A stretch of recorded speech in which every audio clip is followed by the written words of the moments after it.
இன்னைக்கு நீங்க நிறைய விடுதலை தேடி வந்திருக்கலாம். தேவனுடைய தயவு, கிருபை அவர் வெளிப்படணுங்கிற ஒரு சூழ்நிலையில நீங்க நின்று கொண்டிருக்கலாம்.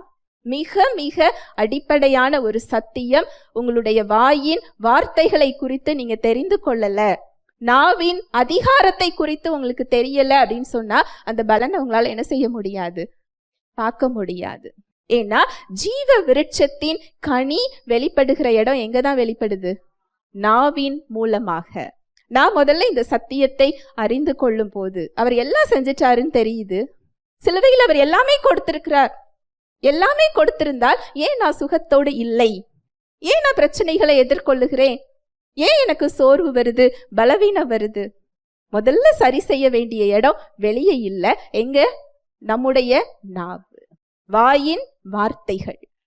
ஒரு வசனம் சொல்லுது, நம்முடைய வார்த்தைகளை, நாவை நம்ம அடக்க தெரியல அப்படின்னா நம்முடைய தேவ பக்தி எப்படிப்பட்டதா?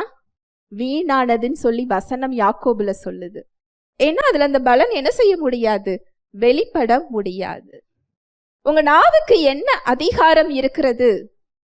அது உருவாக்கும் ஆற்றலையும் அது கொண்டிருக்கிறது, அழிக்கும் ஆற்றலையும் அது கொண்டிருக்கிறது. இதை எப்படி பயன்படுத்த போறோம்? அது நம்முடைய கரங்கள்ல தான் இருக்கு. அதனாலதான் சத்தியம் நமக்கு என்ன செய்யப்பட்டிருக்கு?